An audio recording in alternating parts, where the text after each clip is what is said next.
Hello, ladies and gentlemen. Welcome back to the channel. My name is Mark Roden, and today we're going to be going over the Porsche 944 Good, Bad, and Ugly. Alright, this is a new series in case you guys don't know how the Good, Bad, and Uglies work. I read off the script for this part, so don't mind me. The way these vids work. First, I go over everything you need to know, then how it does in certain forms of motorsports, or just what the community does with it in general. Then I go over the good, bad, and ugly. Good is just things that are good about it, that are kind of hard to deny are good about the car. Bad are kind of like take it or leave it things, like it's up to you if it affects you or not. And then ugly are just problems with the car that everybody's going to have to experience and get over. And then at the very end, I give my final thoughts on whether or not I think you should get the car, depending on what situation that you're in. We've done it on a couple cars, the E39, Mark IV GTI. We've restarted the series, so for anybody that's like, well, you used to do this. Yeah, but back then I gave out a lot of misinformation. I was stupid back then, so we restarted. So let me know what cars that you'd like to see me do a good, bad, and ugly on in the next video. The next video, though, however, is going to be on the 6th Gen Civic, and then after that's going to be the Del Sol, because people said they wanted to see those, so I'm going to do them. But if you want to see a car after that, let me know, and I'll mark it down. Anyway, without further ado, let's go right into the good, the bad, and the ugly on the Porsche 944. Okay, so like I said, first I go over everything you kind of need to know about the car, just like the basics of the car. And the Porsche 944 was made in 1982 and lasted until 1991. In terms of its generation, there are no generations. It's the only one. It's the 944, the only one that's ever existed. For the trim levels, there's the normal 944, which comes with a 2.5-liter inline-4 that makes 163 horsepower. Then there's the 944S, which comes with the same motor, but it makes 182 horsepower. Then there's the 944S2, which comes with a 3-liter inline-4, makes 208 horsepower. Then there's the 944 Turbo S, which is obviously the best one, which comes with a 2.5-liter turbocharged inline-4, making 247 horsepower. Very good for the freaking 80s, holy moly. Now for the body styles, the car is available as a coupe and convertible only. There's obviously no sedans, no wagons versions of this car, so just a coupe or a convertible option. The drivetrains, it's rear-wheel drive only, no front-wheel drive, no all-wheel drive, rear-wheel drive only. Transmissions, automatic and manual transmissions are available. Pick your poison, go with the manual unless you like men. Price is around $7,000 to $15,000 used. Obviously these cars are used, but you can obviously find one with like no miles for like $50K if you wanted to, or you can even find one with like a blown motor for $3K. The price really varies, but I would say for a good one, for an average one, you're looking between $7K to $15,000. Now for the reliability and the gas mileage, the car is not very reliable at all. It's a Porsche, they're German. Porsche's never really cared about reliability, and that kind of makes sense. It's a supercar, well, this is a sports car, but they're a supercar brand, and so they don't really have to worry about that. If you're buying a Porsche 944, you should not be expecting reliability, but the gas mileage is not bad. It has a 21 mile per gallon combined, which is, like I said, very surprising for a sports car, so gotta love it.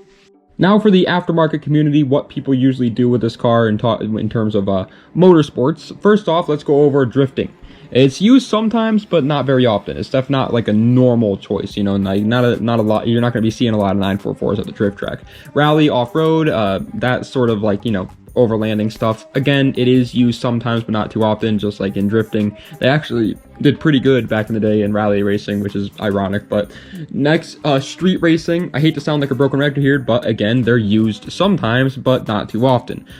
This car really shines in the next one, which is track racing. It's a Porsche, okay? It handles like a dream. It's got decent horsepower. It's got a nice weight distribution, and it's a fun car to drive around the track. It's also a German car, and people that own Porsches and people that own German cars in general tend to like going to the track more often than people from like America. So it makes sense. The track racing is definitely its main competition there. For the stance / show guys, it's used quite a bit and it looks very good when done right, but I would recommend sticking to track performance if you're getting this car. It's a Porsche 944, dude. Don't turn it into a stance car. It looks cool already and it's fun as hell to drive. Now let's get into the good, the bad, and the ugly. And to recap real quick, the way this works is first I go over the good, which are things that are just great about the car and are hard to deny are good about the car. Then I go over the bad, which are things that are kind of take it or leave it. If it affects you, that's an issue. If it doesn't, who cares? And then I go over the ugly, which are problems with the car that are just going to be problems that you're going to have to face. But first, let's start with the good. Its performance is very good, okay? It's a Porsche. It is very good for its price. It's very good for its time in terms of performance, so that's nice. Next is its price is once again very good, especially for a Porsche sports car. I mean, you're not looking at, there's not many Porsches out there, if any, that are going to be cheaper than buying a used 944. Next is the car has pop-up headlights. Who doesn't love pop-up headlights? You know, everybody loves it. Next is its front engine, which is very unique for Porsche. So you usually obviously throw their engines in the back, but it's good for the average mechanic. If you know, are just buying this as a normal person, that's good to have a motor in the front. It's easier to work on that way. Next is it's a blast to drive since, duh, it's a Porsche. But everything out there, you know, everybody out there that I watched, like reviews on the car, say that it feels like a Porsche, just in a much smaller, lighter, lower horsepower package, which is really cool. A lot of people say that it's also exciting and practical at the same time, which is such a good combination, obviously. Next is the car has a transaxle gearbox. That's very good. I don't know much about it, but everybody out there was saying this is a good point about the 944. It has a transaxle gearbox. And finally, for the good, is the car has a convertible option, which is always cool. It also has a manual transmission, which is once again really cool. So you have some options out there to pick between. But now let's talk about the bad on the car, which again are not actually bad points. They're just points that I'm going to bring up and you get to decide whether or not you think they're bad. And I always do this one first for the bad, so here's a sound clip. I always let you guys decide on this, so here you go.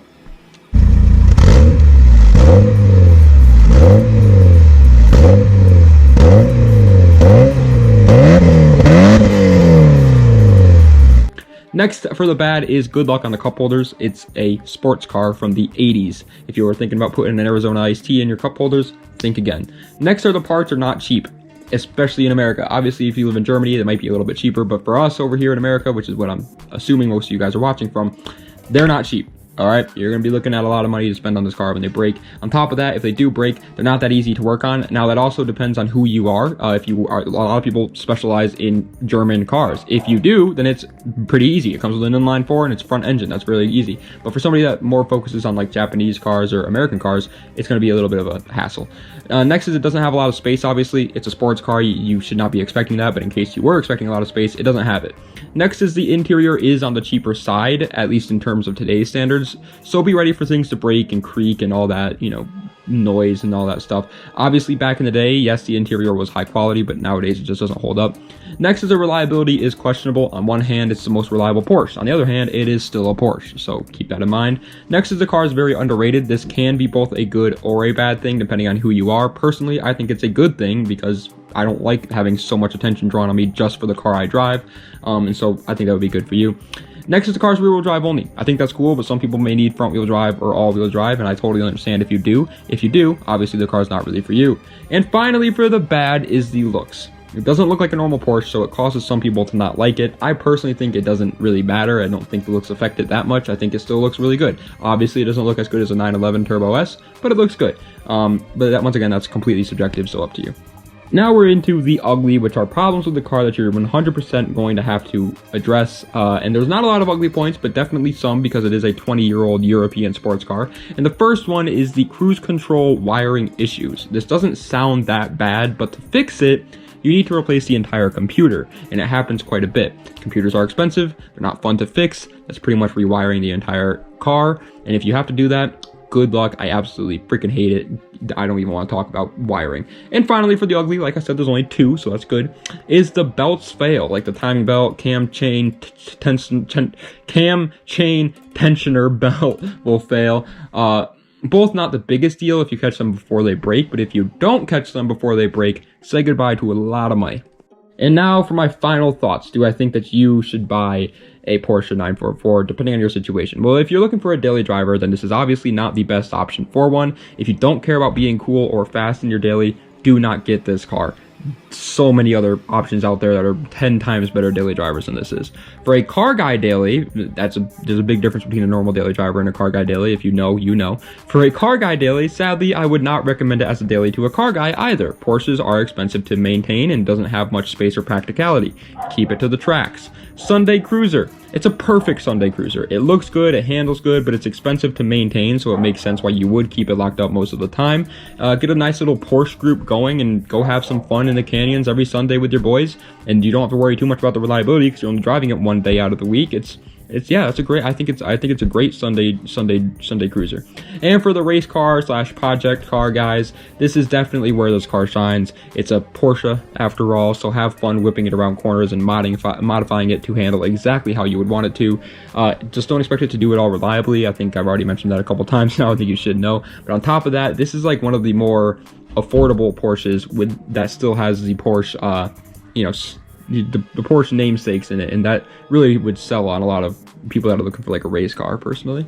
But ladies and gentlemen, that is the end of today's video of the good, the bad, and the ugly on the Porsche 944. I hope you guys enjoyed. If you did, please be sure to like, comment, and subscribe to the channel for more content just like this. Let me know what other cars you'd like to see, obviously. Like I said, next week is going to be the 6th generation Civic, so keep that in mind. And then the week after that is going to be the Del Sol. 6th gen Civic is the EK Civic, in case you're wondering. But yeah, that's what they're going to be next. So don't you dare tell me to do those, because if you tell me to do one of those cars, I'm coming to your house, Jeffrey, and I'm beating you up. I am challenging you to a hand of fisticuffs, my friend. You pull it outside. Anyway, thank you guys so much for watching. I appreciate it. Except for you, Jeffrey. Watch your mouth, man. And Das Vidania, have a nice night.